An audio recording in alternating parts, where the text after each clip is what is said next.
Gente, amigos, let's talk about my favorite topic today. I am so excited for this episode. I'm going to talk about someone that I really admire, but not only the person himself, but the whole context that surrounds this individual and makes him who he is. We're going to talk about Bad Bunny today. La voy a llevarla toda pa' un VIP, un VIP, ey. Saluden a Titi, vamos a tirarnos un selfie. Say cheese. I annoy my friends so much every day talking about him because I talk about him a lot. And I want to share these little things that I learned about him, about his music, about the context. And I have to have someone to share that with. And again, I've been annoying my friends and my fiance a lot with this. So today I get to annoy all of you and share all the details, all the insights, all of the reflections about Bad Bunny. If you don't know who he is, if you're like, who the hell is Bad Bunny? First of all, who the hell are you? You have to, you have to know who he is. Come on, biggest star in the world. Yeah, that's him. If you know him, but you don't like him, don't worry. This video can still be for you because we're not just going to talk about, hey, Bad Bunny is great, Bad Bunny is amazing. We're going to do a full analysis on this man and his career and why his most recent album, Debí Tirar Más Fotos, is so relevant. But not only that, why did he become so famous? So we're going to get into things like identity, authenticity, culture, belonging. We're going to get into politics. There is so much that we're going to talk about today. Here's what I do whenever I like a topic. I exhaust that topic. I kid you not, I get into a black hole that I don't leave until I feel like I have enough information about that topic. So I search about the person's past life. I swear to God, it's how much I get into the weeds with the things that I like and the topics that I like. And I plan to share this in the next hour and a half, 2 hours. I don't know how long this is going to be. So without further ado, come grab a seat at the adults table and let's talk about Bad Bunny. Actually, there is further ado because I'm going to get some coffee and look at my beautiful The Adults Table glass. I'm doing a terrible job showing it, but this is in my merch store. If you do want this beautiful, wonderful glass for your iced lattes, for your soda or for your pop, for your water, whatever, it doesn't matter. It's great, it's beautiful, and it's in my merch store. The link is in the description. You can also find sweatshirts there and a cap that is going to be great for your summer. So now, without further ado, grab a seat at the adults table and let's talk about Bad Bunny. I'm Fernanda Rodriguez, and welcome to the Adults Table. Here's our agenda for today. First, I'm going to tell you who Bad Bunny is, if you don't know who he is or if you know just in a surface level. Then we're going to talk about why people become famous in the first place. Not just Bad Bunny, but any person. Then we're going to talk about why Bad Bunny became famous. Then we're going to get into the relationship between the United States and Puerto Rico, which is key for his whole work as an artist and for this particular album, Debí Tirar Más Fotos. Then I want to talk about a part that I'm very excited to discuss, which is the personal context as well, because we talk a lot about the political context of Debí Tirar Más Fotos, but there is a personal side of it that I always think about and wonder about his personal life, and not too personal, not like relationship type of personal, but like identity type of personal. And I want to discuss that because I think that also plays a huge part and a huge role in the album. And finally, we're going to get into Debí Tirar Más Fotos. And I'm going to break down some of the main symbols that you can see in the album, the visual aspects of it. There's so much, so many layers. Fun fact, by the way, I have a note in my notes app on my iPhone, which is questions for Bad Bunny.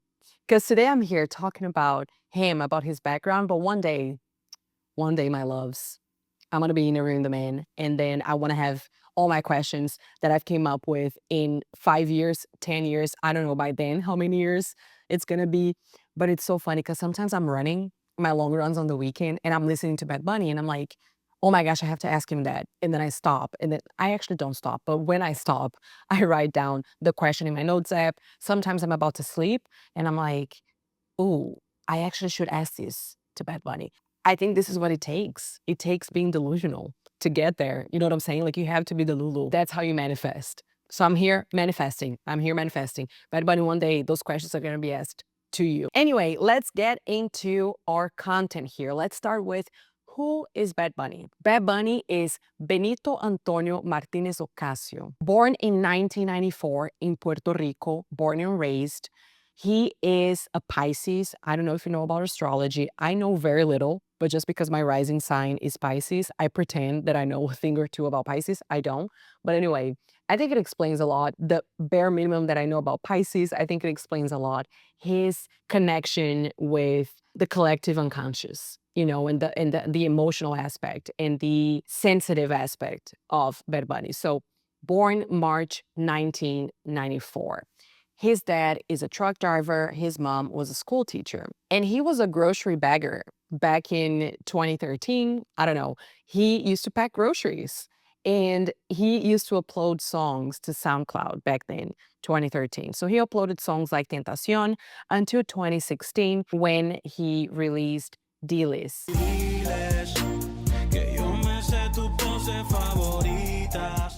which became his first big hit, right? Just so you understand, if you don't know anything about Bad Bunny, he has the most streamed album in the history of Spotify. The first non-English artist to be the most streamed artist of the year. He has so many records. I'm not even going to spend time talking about the records. You can just look it up. But in other words, he's the biggest star in the world. I'm sorry, Harry Styles. He did took the Grammy. Harry Styles took the Grammy for Album of the Year. Love Harry Styles. Harry Styles, I also want to interview you one day. But we have to say that Bad Bunny's Verano Sin Ti is just the biggest album of that year. Anyway, so from D-List, he gets the attention of people in the industry. He gets a label deal in 2018, which was a huge year for him when he launched his first album, Por Siempre, when he collaborated with Cardi B, Karol G. So that's when he started to get more into the public eye and reached stardom. Now, a lot of people came to know him, even in Brazil. I'm from Brazil, right? And I feel like now he started to get more and more popular in Brazil with his most recent album, Debí Tirar Más Fotos, which he released this year, 2025. Debí tirar más fotos de cuando te tuve. Debí darte más besos y abrazos las veces que pude. He's going on tour soon. He's going to do a residency in Puerto Rico, and then he's going on a world tour. This man is going to be on tour for I don't know how many months. So this is the minimum that you have to know about Bad Bunny. Now, in order to talk about how a man coming from Puerto Rico, speaking Spanish, singing in Spanish, because he doesn't sing in English, singing in Spanish became the biggest star in the world today, we first have to understand how people become famous in the first place. How do people become celebrities? I've always been curious about this. This was my thesis in college. I studied celebrity and why people become famous. I also studied entertainment marketing, music industry in college. And it was funny because back then, if you're from Brazil, you're going to know I studied why Wesley Safadão became famous. He was huge back then in Brazil. Relógio conta as horas enquanto eu conto nos dedos. And we were so intrigued, me and the other people who did this thesis were like, why is he so famous? Why do people become famous in the first place? And really, it comes down to two things, relatability and projection. And when we talk about the current age, the relatability aspect is even stronger because the relationship between fans and artists is now direct versus in the past where you would have someone in the middle, right, handling that relationship. You would have a news channel, you would have a magazine, you would have the media essentially. And now artists and fans can communicate together, which increases even more the relatability aspect. But essentially, when you look at an artist like this, like Bad Bunny, it's pretty much saying you are real enough to love and different enough to admire. So it's almost like I look at you and I see myself in you, but I also see you one or multiple steps higher than me. I look at you and I'm like, I wish I was like this, but deep down, we share things in common. And obviously, this whole thing is supported by context, by culture, by what's going on in society in the time that that artist comes to the public eye. So here we have to talk about the zeitgeist, or the spirit of the times. Honestly, in other words, as well, in my opinion, the collective unconscious, meaning what's going on in society in that moment. What is the spirit of that time? Because that's going to determine which artists are relevant and which artists aren't. Not only artists, but everything else, writers, politics, what's relevant and what isn't. So artists somehow mirror the culture and aspects of humans at the same time as they help to create it, right? The culture in this case, they help to foster that culture. Therefore, whenever we're thinking about an artist and their stardom, we have to also think about what is going on in the world. With that in mind, here's the question: why did Bad Bunny become famous? Let's start with something that is very hard to explain. But this man has what we call in Portuguese, borogodó. Can't explain what it is. It's that je ne sais quoi in French, right? That thing that you cannot explain, but you feel it. It's that flow. And that's, I think, natural for Latin people, honestly. If you look at the video, if you watch the video, Hawaii by Maluma and The Weeknd, when The Weeknd did the feature with Maluma, it is so clear. That is the explanation, in my opinion, of Borogodó and flow. You put the two together, The Weeknd, who is also has this sex appeal, but when you put him next to Maluma, you're like, "Oh, okay." Puede que no te haga falta nada, aparentemente nada. Highway de vacaciones. So that to me is the Borogodó. That's the flow. And I think that Latinos have that by nature. It's that, I don't know how to explain it. I don't know how to explain it, but it's that Borogodó. It's that energy that you feel. It's something that you cannot explain, but you can feel it. And I think Bad Bunny has loads of that. But relatability and projection, he's the embodiment of that. You see lyrics like Millonarios sin dejar de ser de barrio, millionaire but still from the neighborhood. He'll be playing sold out stadiums to hundreds of thousands of people, and he will be at a concert with his friends in Puerto Rico, like just like any other human being. You see him going voting in Puerto Rico by himself. You know what I'm saying? Like he has this thing of him that is, yes, I'm the biggest star in the world, but I'm one of yours. That's what you feel when it comes to Bad Bunny. You have this sense of you are one of ours. And that is extremely powerful and it's extremely genuine. So when I say you are one of ours, it breaks down into three specific aspects. There's a sense of you feel what I feel. So he sings about a variety of emotions and situations, and it's not just like a single dimensional artist. He can talk about perreo, he can talk about grinding, he can talk about party, but he can also talk about love on a deep level. He can talk about politics, he can talk about society, he can sing about all these different emotions and layers, and that makes you feel like he feels what you feel. He can give name to where you're feeling. He can express where you're feeling. Lots of artists can do that. You see Taylor Swift. So many people can relate to what she's singing. So it's almost like I cannot process what I'm feeling or I cannot name what I'm feeling, but you can. And because you can, we establish this connection. The other aspect of feeling like he's one of ours is the feeling that we share the same roots. It is very, very explicit with Bad Bunny and who he is, that he is Latino, that he's proud of being Latino. He not only carries that just by being, just like other artists do, but he proactively sings about it. He's vocal about it. He is intentional about it. So you see a lot of the artists today, the Latino artists that are also mainstream, but smaller than Bad Bunny in terms of success, but still, again, huge mainstream, whatever, they are Latino, and you feel that they're Latino, and you share that with them, but it's different when they're just being, and we connect through being, and when, in the case of Bad Bunny, everything around him reinforces the fact that he is Latino, and he carries that intentionally. So there's this deep feeling of we share the same roots, and we're gonna talk a lot about this today. And last but not least, in that feeling of you're one of ours, there's this aspect of I know who you are. This is very important to the construction of Bad Bunny as an artist. It's very genuine, but you feel like you know who he is. Why? Because there's consistency to his image. There's consistency to who he is in the public eye. There's a solid image and a feeling of owning who he is. There is this feeling of authenticity, which by the way is also a source of projection, but there's this feeling of authenticity that is constant and it's across different mediums. So it's across fashion, it's across his speech, it's across his lyrics, it's across the melody, it's across all of these different places and builds that reputation. Someone's image can be easily challenged, but when someone builds a reputation, it's because that's based in consistency. So keep that in mind.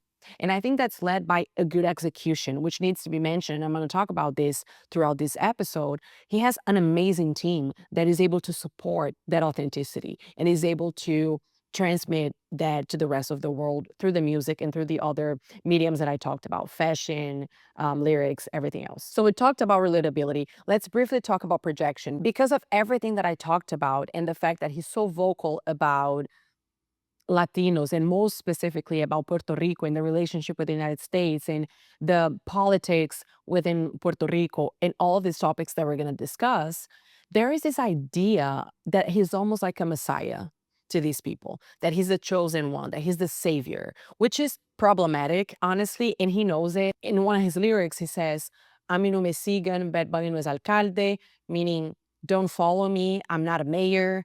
He talks about politics in multiple interviews saying, no, I don't want to be the mayor, the governor. I don't want to be the person responsible for all of this change, which honestly for artists, I think is such a burden to care. I think they have this power and responsibility, and some of them are really aware of that, like Bad Bunny, which is amazing. They know the platform that they have. They know the influence that they have. Amazing. But at the same time, people project too much on these artists in which we think that they have to save us. They have to take on more and more and more responsibility when it comes to society. So by this point, you have to understand that Bad Bunny is not only entertaining. He's not only, hey, here's a song for you to dance to. He's also that, which is awesome too, because I feel like with him, if you really, really listen to all of his songs, you can see the complexity of, hey, I can sing about extremely relevant and important subjects, and I can also just talk about perreo, and that's also relevant, you know? But he is not just an entertaining person and artist. He reinforces the identity of millions of people. He makes them feel seen, and that is extremely powerful. That being said, let's talk about the context then, because we talked about the zeitgeist, we talked about the collective unconscious. It is very important to understand the scenario, the context and the culture in which Bad Bunny emerges as an artist. So we have 2017 and 2018 as years that you see the popularity of Latin artists increase in the mainstream level, right? So you have J Balvin singing Mi Gente with Beyonce in Coachella back in 2018. You see the biggest artists in the world collaborating with Latin artists. You see Justin Bieber in Despacito. Despacito, quiero respirar tu cuello despacito, deja que te diga cosas al oído. That's also a year in which gender topics are being discussed, gender fluidity. You see artists like Jaden Smith being talked about in the media because of his gender fluid style. You see Billie Eilish starting to emerge as well. So Bad Bunny comes bringing this flow, this Latino flow, this Latin trap. So you see this artist come in who is wearing nail polish, who's wearing dresses at times, who is very fluid in that sense, who's a feminist, who talks about topics around women and women rights. So you see this person who comes from a culture of machos, right? Which is the Latino culture around masculinity. You see someone coming from that culture that brings that fluidity and it's refreshing. And it really is connected to the zeitgeist and to what's going on in that moment. So through his style, he starts to gain even more relevance because he brings this refreshing sound, this Latin trap, but also his appearance, his fashion choices also start to gain attention. And then 2018, we talked about this in the beginning of the episode, but in 2018, he then launches Por Siempre, which is his first record, his first album that he put out with amazing bangers like this one. Me ven y me preguntan por qué visto caro. Tú no ves que yo soy caro. And this one. Sin ti no me va bien, tampoco me va mal. I Like It comes out. Chambean, chambean, pero no jala. Ahora me llama. So a lot going on in 2018, and it makes a lot of sense. Then 2019 comes, and I really want to talk about this because a lot of people that came to know Bad Bunny through Debí Tirar Más Fotos don't know that his involvement with Puerto Rico and Puerto Rico's politics and everything that goes on there is old. They don't know that it's been going on for a while. It's not just something new with this album. So 2019, there is the movement No Me Dejo, La Generación No Me Dejo, demanding the resignation of the then governor of Puerto Rico, Ricardo Rosselló. So Bad Bunny and Residente come out with a song called Afilando los Cuchillos, and I want to read actually some of those lyrics just so you understand how involved this man already was to politics in Puerto Rico. So he says things like, El pueblo no aguanta más injusticias. The people can take more injustice. Se cansó de tus mentiras y de que manipules las noticias. They're tired of your lies and that you manipulate the news. Eres un corrupto que de corruptos coges consejos. You're corrupt and you get advice from corrupt people as well. Arranca pa'l carajo y vete lejos, go to hell, basically. Tiene la bienvenida a la generación del yo no me dejo, which is like, I stand my ground. So when that movement is happening, you have Bad Bunny showing up in person to the protests. Remember, 2019, he's already a big star. He's already collaborating with Cardi B, Karol G, Drake. I don't know if Drake was, I think it was Mia. I think it was 2018 as well. But you have this artist who's already big abroad, in the United States, everywhere.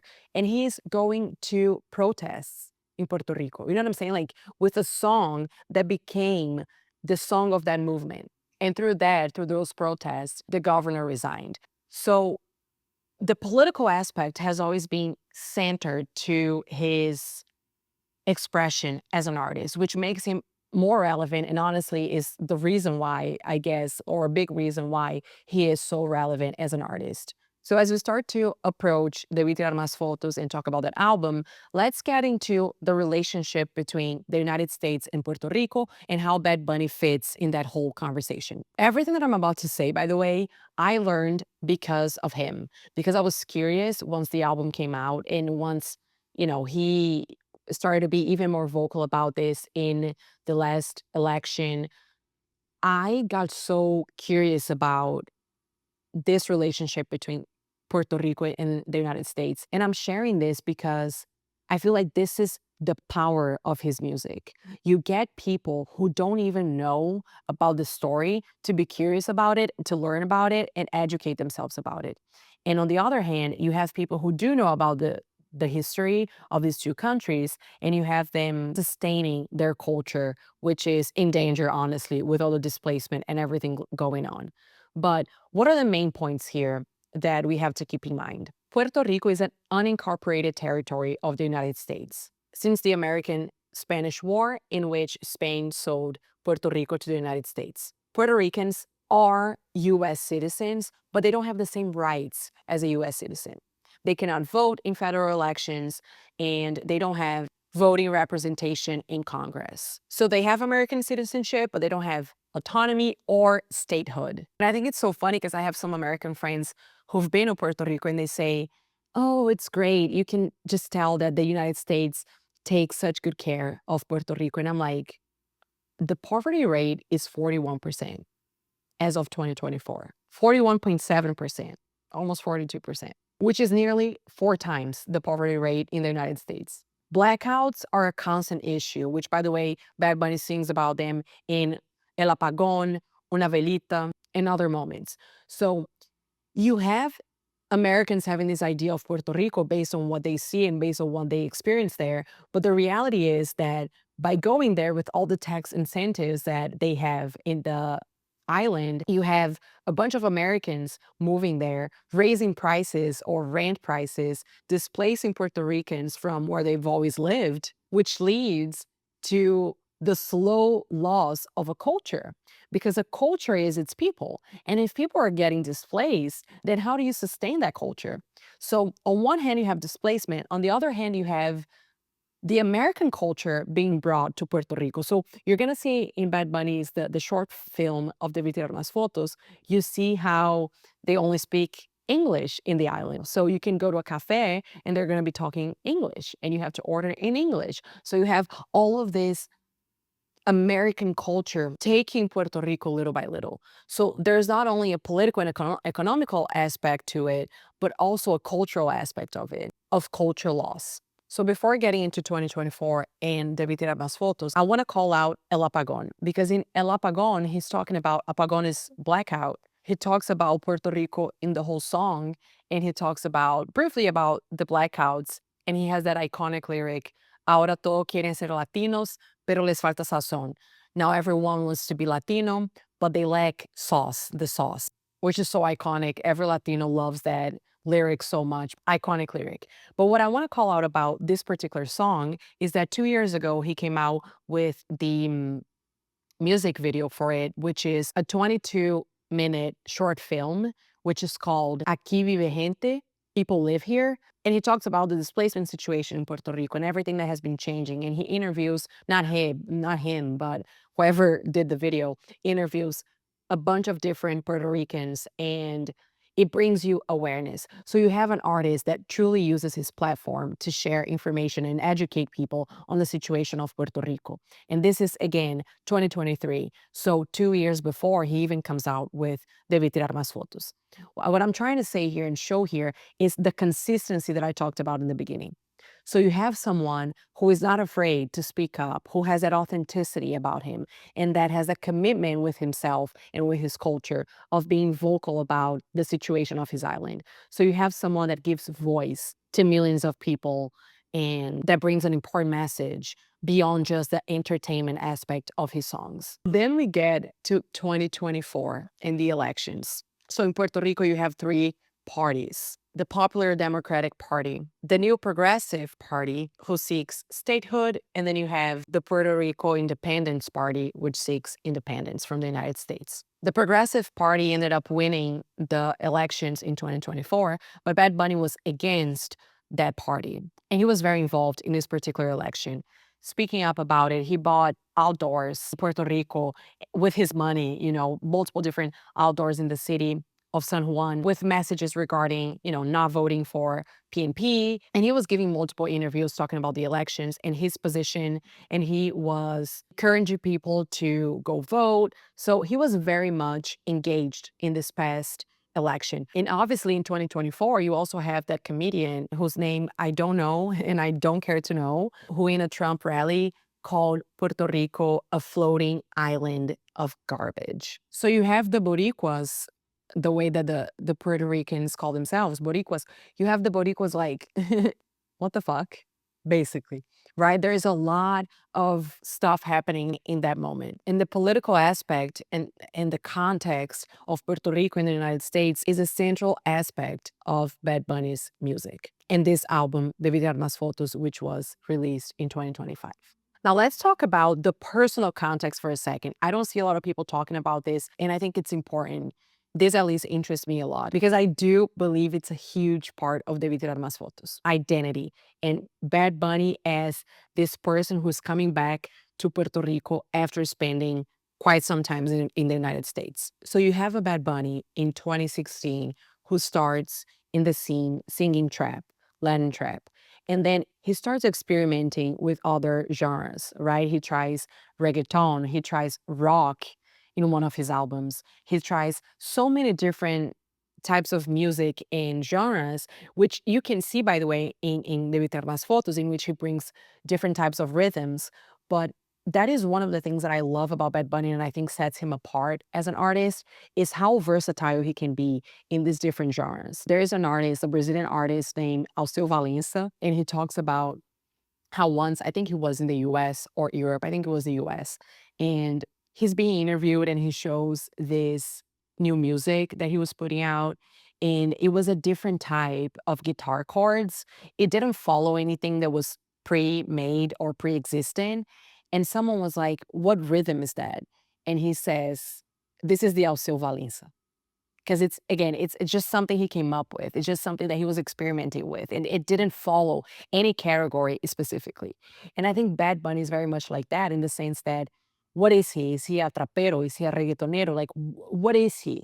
He's all of these things. And I think it's refreshing, honestly, because that's who we are as people as well. We're not one thing or the other. We're all of these things. And it's really refreshing to see an artist experimenting with that in a mainstream level and being able to show who he is across different rhythms and different genres of music. But anyway, you have a Bad Bunny that starts with trap, his experience with different type of music. The pandemic hit in 2020. He put out 2 albums, Yo hago lo que me da la gana y El último tour del mundo. And then obviously he puts out Un verano sin ti in 2022, which was his biggest album and just record breaking, nominated to Best Album of the Year at the Grammys. Just, I mean, that album is seriously, if you I have no words. I love that album so much. Si quieres te la saco, dos tragos y sabes que me pongo bellaco. No somos nada. In that album, after he spent a lot of time in Puerto Rico and not going on tour because of the pandemic, you already get an album in which you can feel that Puerto Rican vibe, right? You already have songs that people can relate, that people are excited to dance once everything opens up, or people are just excited to hear and chill by the beach. You know, it's very, i- it's an amazing album, and it achieved the success that it did, becoming the most streamed album on the history of Spotify. So you have a Bad Bunny then at his peak, right? So come 2023, he moves to the United States. Now, some people get annoyed when we say he moves because his house and his home is Puerto Rico. He's always had a house there. He's always going to have a house there. But he got a house in LA, New York. He was there for a long time, I think probably 9 months or so, because he was shooting some films and he was just doing different projects, which required him to be in the US for a long period of time. So he comes to the US. That is probably his most celebrity phase in the sense of really reaching international stardom, really reaching that point to be nominated for Album of the Year at the Grammys. He's hanging out with the biggest stars in the world. He is at his peak in the celebrity sense. So a lot of people start to question Bad Bunny then, because remember, you have this idea of a person, you create this idea of who he is, which by the way, it must suck, honestly, as an artist, to just hold that image all the time or, you know, be super criticized if you show another side of you that wasn't showed then, or you're going through I don't know. It must be really annoying, honestly, to sustain that. I remember then people were really judging him because of his relationship choices or whatever. People were really upset at Bad Bunny. It's like, dude, chill. There's the point that I think projections go way too far. And 2023 was definitely one of these moments. But people start to get annoyed with him. Like, oh, I miss the old Bad Bunny. Every artist goes through that, I guess. Oh, I miss the old so and so. So he comes out in 2023 with his album Nadie sabe lo que va a pasar mañana. This album is a trap album. So through that album, he's pretty much saying, listen, I'm still this guy. This is me. This is for the fans, for people who miss the old Bad Bunny, the Bad Bunny who sang trap, the trap Bad Bunny. This is the album for you. And what's really interesting about this album is that the symbol of this album is Vuelve Candibe, who is El Caballo Ganador, the winning horse. A mí me va cabrón en casa de campo perico ripiao, burlao, ja ja ja, muerto la risa, yo estoy burlao. One of the most popular champions in Puerto Rican racing. So you have Bad Bunny as that horse, right? He's the champion. So I think it's a very good representation of the moment he is in his career then. He's at his peak. He is the caballo ganador. And the album itself, in terms of numbers, was not what the former albums were, definitely not what Un Verano Sin Ti was. He went on tour here in the United States, singing in arenas. It was awesome. Honestly, I really enjoyed the concert. And that was a little bit of 2023. But here's what I think it gets really interesting and how this impacts Debí Tirar Más Fotos. You have this man who comes from a history of being very connected to everything going on in Puerto Rico. You have this man spending, what, 9 months to a year, I don't know, in the US, far from that culture, far from his people, far from his language, and inserted in a context of celebrity, of very famous people. Something that happens when you live abroad, something that happens to all of us, honestly. And he talked about this too before. He talked about how much being away from your country makes you see your country through different lenses in a different way. This happens to everybody. So my take on it, and this might be me just projecting my own living in the United States with his experience, but when you live abroad, something happens with your identity. It's almost like it splits your identity, in which you start seeing more of your country and appreciating more of your country. And at the same time, you discover this other side of you, but it's confusing at times. I even have an episode talking about this, of the feeling of being a foreigner. So this happens. And also here you have a Bad Bunny who is 30 years old. And if you like astrology, you already know that I like it, but I don't know much about it. But I do know about the Saturn return. So he's going through a phase in his own personal life, I'm just assuming because that's all of us, in which you already question your identity and you reshape your identity and you start learning about what really matters to you and you start being even more authentic. And all of these things happen internally when we go from, 28 until I think 32 years old. That phase of life is key to all of us when it comes to identity.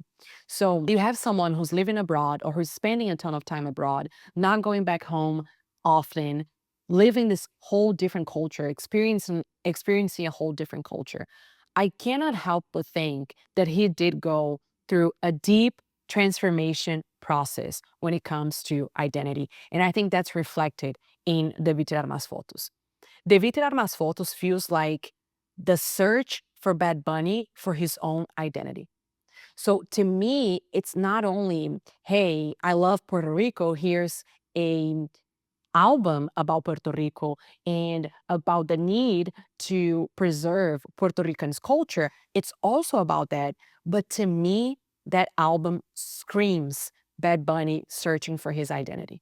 I think that album is Bad Bunny making a conscious choice about being Puerto Rican. What I mean by this is all of us are born in our cultures and we are that culture by nature. We don't choose to be that culture, we just are. And we embrace that culture. Some of us do, like him, right? He embraced that culture, he claimed that culture, and he's always been very connected to it. But I think there comes a time, and the contrast with other cultures, I think, really is the foundation of this. But there comes a time in which you choose to be from that culture, in which you start being more interested about your own culture, about understanding the history from the place that you came from. I remember when I moved to the US, I had this urge to understand more about Brazilian culture and history because you learn all of these things in school and you learn all of these things just by living in the country. But there's a huge difference between what you learn one day in school that you don't really care about, you're a child, you really don't care, you're a teenager, and the moment that you're like, where do I come from? What's the history of the place that I come from? And that's the feeling that I have with Debí Tirar Más Fotos. You have Bad Bunny learning or expressing more of the history of Puerto Rico through the visuals from the songs on YouTube. You have him exploring all the main rhythms of Puerto Rico. You have him exploring artists in Puerto Rico. So to me, that album, and that's why personally I connect so much with that album, to me means a search for this identity. I think it's so symbolic that the album starts with Nueva York and it ends with La Mudanza. It starts with a song in New York about New York, and it's very Puerto Rican in anyway, but it starts with a song about New York. Solo tienes que vivir un verano en Nueva York. Nueva York. Si te quieres divertir. And it ends with the beginning. It ends with the birth of Bad Bunny. It ends with the line, Yo soy de P fucking R. I'm from P fucking R, P fucking R. Which to me, again, this is my interpretation. And I know that sometimes there's this phenomena called overinterpretation with literature, music, everything, that the person mixes what they think and what they feel with the actual concept of the album. I'm not saying that it's the concept of the album, but I do think that the symbolism is really, really interesting. He starts the album with a song that he himself said they struggle with a little bit in the beginning because they're like, we're making a song, we're making an album about Puerto Rico, and we're starting and opening with a song about New York. So he even explains that really the album is about starting with New York, and then he takes the audience, the listeners to Puerto Rico, right? So it starts with Nueva York and then takes the audience, the listeners to Puerto Rico.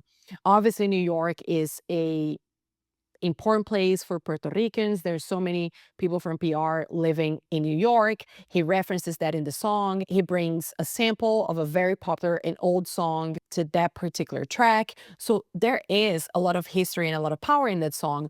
But the way that I read it is you start somewhere that made you question your identity. I don't want to put words into Bad Bunny's mouth, but again, this is how I interpret it. But he starts with a song at a place and at a time that made him, maybe the word is not question, by the way, it's just wonder and, connect with his identity. And he ends the album with a sense of finding that identity. That's what I feel. When the last word, the last phrase of the whole album is Yo soy de P. Fukinere, I just think it's very powerful. So finally, let's talk about the album. I've been talking for what, an hour and a half already. I feel like my makeup is already melting. That's how long this episode is. I wish it was longer. Honestly, I even thought about making it like a 3-hour episode. I'm like, I'm gonna make the most thorough video about Bad Bunny and Debí Tirar Más Fotos. But there's just things that I don't think it's necessary for me to get into because there is already a lot of content talking about, for example, the songs, each track. There is content of Bad Bunny explaining each track, which, by the way, I highly recommend you listen to if you're interested. There is an Apple Music. It made me freaking sign Apple Music. I think I did a trial actually. I hate Apple Music because of the fact that Apple made us have the YouTube album. You guys remember that back then? I think we still have the YouTube album. Like I didn't want the YouTube album. And everything you pressed on your phone, everything that you every word, every button that you press by mistake would open the YouTube album. Dude, I freaking hated that. So Bad Bunny made me sign Apple Music, or I think I did a trial. There's also an interview by Apple Music with Zane Lowe. I never know how to pronounce his last name, but the best interviewer, in my opinion, for music and artists. He's amazing. There's an interview with him and Bad Bunny in Puerto Rico, right when this album came out. And Bad Bunny talks a lot about the tracks, a lot about the making of the album. So if you want to hear more about each track and what they mean and everything behind the process of making them, highly, highly recommend that you check out those interviews or those pieces of content. I want to focus here in other elements, the visual elements, other elements beyond the making of each song. So let's wrap up this 5-hour long episode talking about Debí Tirar Más Fotos. Debí tirar más fotos de cuando te tuve. Debí darte más besos y abrazos las veces que pude. Because remember, we now have a very important context. We have the political context and everything that's going on in Puerto Rico. You have the relationship with the United States. You have the elections. You have the blackouts. You have Puerto Rico being called a floating island of garbage. On the other hand, Bad Bunny living in the United States, being 30, going through all this transformation internally that I'm just assuming, but Bad Bunny, correct me in the comments if I'm wrong. But anyway, you have all of this situation, all of this context happening, and then comes Debí Tirar Más Fotos. This album to me is Bad Bunny finding who he is, Boricuas claiming who they are, and Latinos in general just feeling proud for being Latinos. It's very interesting because I mentioned that Bad Bunny wasn't super popular in Brazil. I think he's becoming more and more popular. But with this album, he became more popular to the point that he's going to perform in Brazil. I'm unfortunately not going. It's too expensive for me to fly there, but I'll go to another concert in Colombia, I think, or let's see if I can get something in Puerto Rico. But even the cover of the album, I saw quite a few people in Brazil showing how they also have that same setting of the banana trees and the chairs in their own backyard. So it's something that we all can relate in some level, which is why I want to talk about the visual aspects and other aspects of that album. I'll briefly talk about the music itself, so the lyrics and the rhythm. I want to talk about the people who are part of this album, the visual content, which includes cover, music videos, short films, etc. Marketing, the marketing that was done for this album, and fashion, which is again a huge part of Bad Bunny. The album is called Debí Tirar Más Fotos. I should have taken more pictures. Bad Bunny has explained before what that means to him, but it's pretty much saying that I should have enjoyed more. I should have kept this moment somehow. And I think that this album, in a way, is a picture of Puerto Rico and a way of preserving, as much as a picture does, this album, I feel like it preserves Puerto Rican's culture. It's nostalgic, but at the same time, it's future proof, right? Just like a picture. In a musical point of view, that album is very rich. Bad Bunny and honestly, the producers of this album, who we're going to talk about, and everyone that was involved, they bring all sorts of different rhythms from Puerto Rico, like plena, dembow, jíbaro, salsa, modern reggaeton, traditional reggaeton. And what is magical about this album is that they are able to mix all of those rhythms that are traditional, they have been part of the culture for so long in a modern way. So it feels new, it feels fresh. They're using samples at times from very old songs and they still feel fresh and young. And I don't know, it's a very good execution on bringing those traditional rhythms to the current date.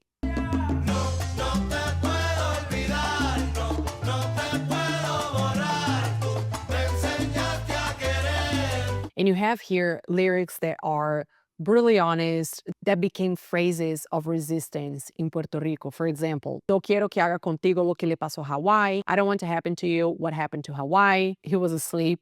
That song came to him. He had to wake up, write it down. And until he wrote the whole song, he couldn't go back to sleep. De aquí nada me saca, de aquí yo no me muevo. From La Mudanza. So no one's going to take me away from here. I'm not going to move from here.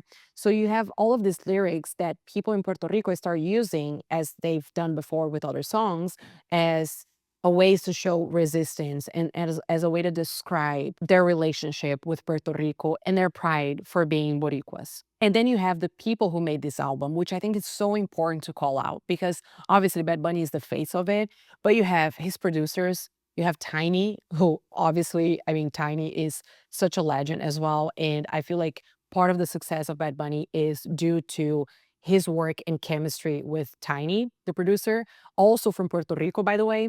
So Tiny is in this album. He's in Un Verano Sin Ti. He's been working with Bad Bunny since the beginning. Amazing, amazing producer. You have Mag, I don't know how to pronounce it. Sorry, Mag. You have La Paciencia, who's also been collaborating with Bad Bunny for a long time. And you have other people like Big J, I think. You also have other Puerto Rican artists in this album. You have Omar Courtz, you have Davey, who are two rising stars of the current scene in Puerto Rico. You have Chewy, right now, Los Pleneros de la Cresta. You have the students of the Escuela Libre de Música in Puerto Rico. So you have students from a music school in Puerto Rico playing with Bad Bunny. You have Jacobo Morales as part of the short film, who is a legendary Puerto Rican writer, actor, creator. You have Jorel Melendez Badillo, a historian and author at the University of Wisconsin, also from Puerto Rico. And he did the visuals for the songs in YouTube, which tells the story of Puerto Rico. So the execution of this project is so beautiful. It's so well done. It does bring that soul of Puerto Rico because of everyone who made that album. It's not just Bad Bunny. He's bringing the culture together in this project. Por la mañana café, por la tarde ron, ya estamos en la calle, sal de tu balcón. Por la mañana café, por la tarde ron. Let's get into one of my favorite parts, the visual content. The visuals are very interesting in the timeline in which they're launched, because he starts with El Club, which was the first hit single from this album. So he has the music video for El Club, and then it goes to Pitorro de Coco, and then it goes to the short film. And that's when the album is released. So you have El Club, which is a song about Bad Bunny's ex, right? He's singing about an ex. Ay, ¿qué estará haciendo mi ex? Que hace tiempo por ahí no se ve. And everyone thinks that, or everyone thought back then, that the video was weird. Like, what is this video? It doesn't make a lot of sense. He's just singing about his ex. What's going on? But this video actually gives you the backstory of what's to come, or it starts giving you that backstory. So the video starts with him going up an elevator dressed as, honestly, in my opinion, it's his Hollywood version. He's wearing a fur coat. He's very Hollywoody. And the building that they actually show in the picture is a building in Puerto Rico. I didn't know that, but when I was doing my research, there's even a news article that talks about the blackouts in Puerto Rico, and that's the picture of the news article. It's that building. So it's really interesting because he's going up that building to the top floor, and there's a party happening. And I already think it's kind of interesting and ironic because you're going up a building that reflects the blackouts and the situation in Puerto Rico and reflects what goes on. The building is in San Juan, is in the Miramar. So it has beautiful views of the island, and you have this whole situation happening. And in the top floor, there's a party happening.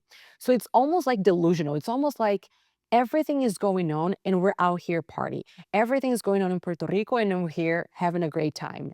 Upstairs. So it's almost like an alternate reality, in my opinion. That's how I see it. And then it goes to a scene of him and himself. So two versions of Bad Bunny laying in bed. You see that one is more the Hollywood version and the other one is a different version of him. But what's interesting about this is that at some point that house catches fire, or he throws the house on fire. The only thing he takes from the house is a box, right? At that point, you don't know what that box is.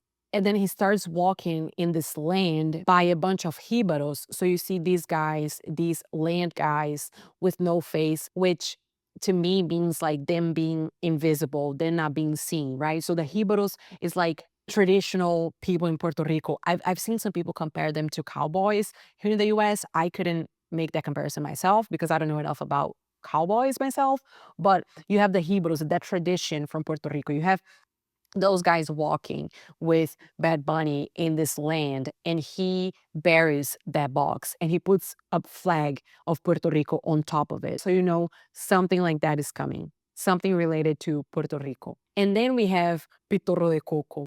Ni una llamada, ni un solo mensaje. Los brothers me la montan. Dicen que estoy en un viaje. Which is a very simple video, but it already speaks a lot. I'm sure Boricuas loved it. I think it was launched around Christmas, and you have Bad Bunny, very Latino, very Puerto Rican. You have him wearing a suit and wearing flip-flops. You have that hat that he's wearing in the first video as well. So there's that continuity of image and character, right? So you know who that character is. There's a sign saying, "Aquí te espero, Boricua." I'm waiting for you here, Boricua, so Puerto Ricans.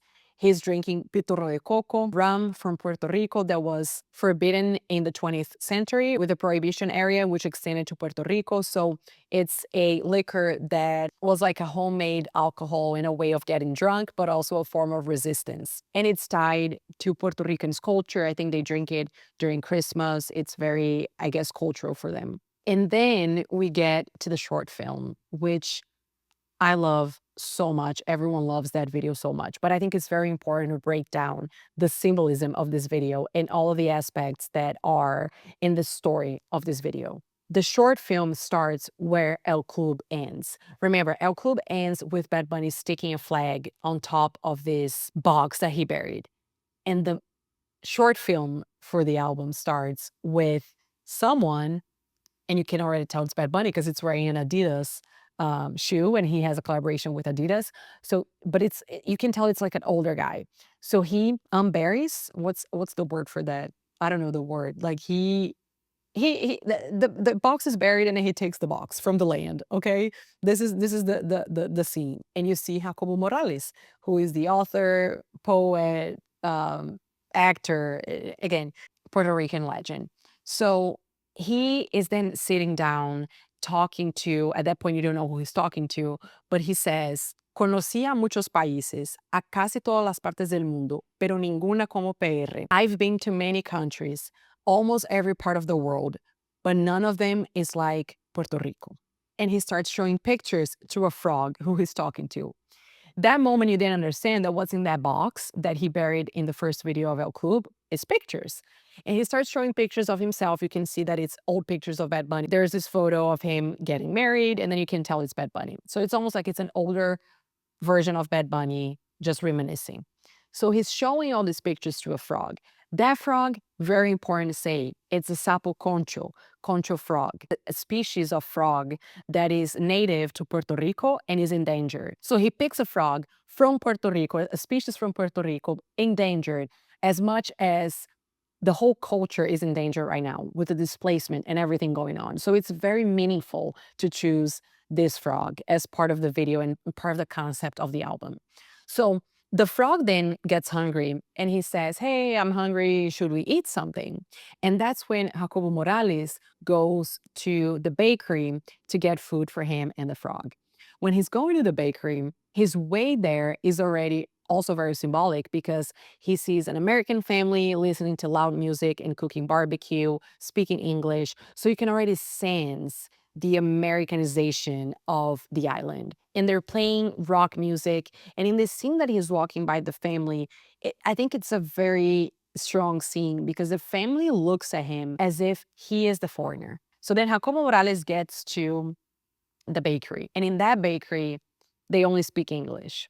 So he walks in, the cashier already starts speaking in English to him. You see other tourists starting lining up behind Jacobo Morales or Bad Bunny.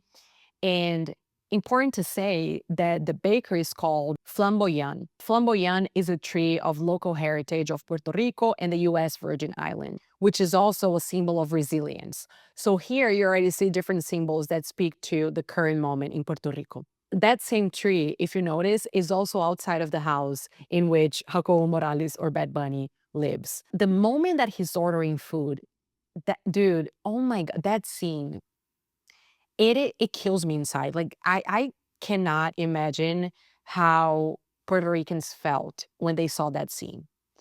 It gives you anxiety because he starts ordering what he wants and he asks for tripletas. And remember, all in English, speaking English in an island who the main language is Spanish or should be, right? Tripletas are a popular Puerto Rican sandwich. And the cashier is like, "We're out of tripletas, but we have pastrami." So here you already start sensing the loss of the Puerto Rican culture, right? "Hey, I don't have your sandwich, but I have pastrami."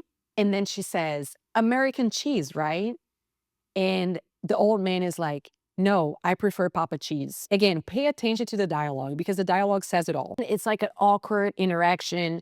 And then the old man asks for a quesito for the frog. The frog wanted to eat a quesito. I know this sounds crazy. I'm like, the frog wanted to eat a quesito. But again, watch the short film. It's beautiful.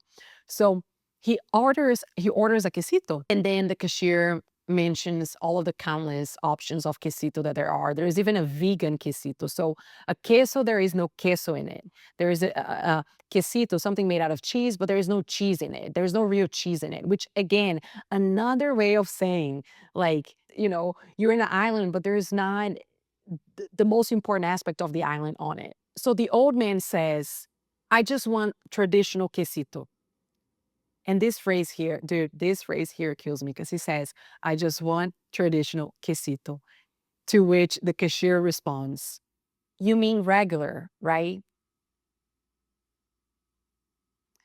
I have to, I'm sorry, I don't know the person who wrote the script. I have to look it up and I'm gonna put it here on the screen because I just think it's beautiful. It's a beautiful dialogue because again, the guy says, traditional. And she corrects him to say, "You mean regular, right?"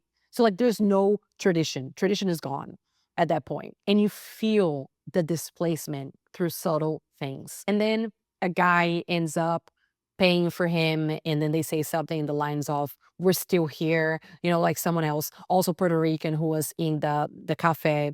He pays for the old man because the old man only had cash. And then he says something along those lines, like, "Yeah, we're still here." So he leaves the cafe with everything that he ordered in hand, and then Turista starts playing, tourist, which again, so meaningful after that interaction. Like they are the tourists through those lenses, right? The Puerto Rican themselves. So he has a dialogue with the frog. They start talking, they start eating and talking about that experience. Eo starts playing, which is a song in the album, a reggaeton song. And the old man gets so excited and he says, "Eso casi no se ve." Like, you almost don't see this anymore. El sonido del barrio, the sound of the neighborhood. The frog responds, Pero si eso ya no lo hace nadie, ¿por qué no lo hace usted? If no one does this anymore, why don't you do that yourself? And I think that's a beautiful way of introducing the album as well. Like if no one is doing this, if no one is putting out albums, at least on a mainstream level, about all of these rhythms from Puerto Rico, why don't you do that yourself? And the old man goes into his car and he starts cruising and playing Vilda, which is another song from the album. So that short film is the perfect way of introducing the album. Other visual aspects worth mentioning, I already talked about this a couple times in this episode, but in the visuals for the songs, remember some songs have music videos, others just have lyrics, right? So you can watch and have the lyric video. So for those songs or for those visuals for the album, they worked with the historian that I talked about, and they tell the history of Puerto Rico through these visuals. And to wrap up the visuals, as I mentioned many times, fashion is a big part of understanding who Bad Bunny is as an artist. And in this song, in this album, it wasn't different. So I already mentioned in the beginning some elements that give continuity to the narrative with the hat, for example. And it's funny because even before he started to show up with a camera hanging around his neck. So he's made appearances in other people's concerts and stuff like that. And he had the camera hanging. So already kind of announcing what was to come. There was the Met Gala this year as well, which he was wearing a pava, a straw hat, which represents the Jibaros in Puerto Rico. So he brings that to the Met Gala, which is awesome. You see him always wearing flip flops, promoting this album wearing flip flops. Music videos, flip flops. You see, which is again very, very Latino. You have him wearing the Guayabera shirt, which is very Caribbean. So the fashion and the appearance and that visual aspect speaks volumes as well. Last but not least, the marketing. I loved the marketing for this album. I loved it because everything was so aligned to the main theme, right? So even when he first announced his store, his residency in Puerto Rico, it was very much aligned to the message. Like, listen, yo no me quiero ir de aquí. I don't want to leave here. So I'm going to stay for, I don't know, I think it's like 3 months. I don't remember. And do all of these concerts. And it's going to be Puerto Rico only. He didn't do a lot of international media for this album in the beginning. So I think he had an interview with the New York Times, an interview with Apple Music. But he he did a ton of like internal PR in Puerto Rico. He went to this news channel in Puerto Rico, which is really funny. He was one of the anchors of the show, and then he was the weatherman on that show. He went to this other, so he went to different TV shows in Puerto Rico, very much again part of the culture. He went there with his flip flops and then talking about the album, but just having a good time. And I thought that was very interesting and really aligned with the core message of the album. All of that being said, 2 hours later, after talking about Bad Bunny, and I could have gone for more hours, but all of that said, I think other than just having, yeah, entertaining music, Bad Bunny really gives voice to so many people, and he's able to navigate his own identity in a way that feels authentic, in a way that feels consistent, in a way that feels genuine. And I think people miss that. We miss that as a society, looking at someone and being like, oh, this is who this person is, and they're not afraid of being who they are. He's able to connect on a deep level with his audience. His music is provocative in the sense of it challenges you to think if you're really interested in it. Again, I just spent 2 hours talking about all of these points and talking about politics in Puerto Rico, which were things that I didn't know before his music. So that's the power of music. It's the entertainment aspect of it, but it's the connection with the zeitgeist. It's the connection with what is today. It's the connection with the people who listen to it. And I think Bad Bunny excels at that. I hope you enjoyed this and you learned a thing or two about Bad Bunny or the whole process of becoming a celebrity. And if you do like this format of content, if you like this more, longer forms of content about just random topics that are interesting, let me know. If you don't like it, I'll keep doing it whenever I feel like, because this is my podcast and I do whatever I want here. Thank you. I see you on the next episode. And go get the adult table glass on my merch store. Or the hat. Wait a second, I'm going to show you the hat. I look terrible with the hat right now, but I swear it's pretty cute. See? And I'm wearing a jacket that I painted myself. So show me some love. Bye.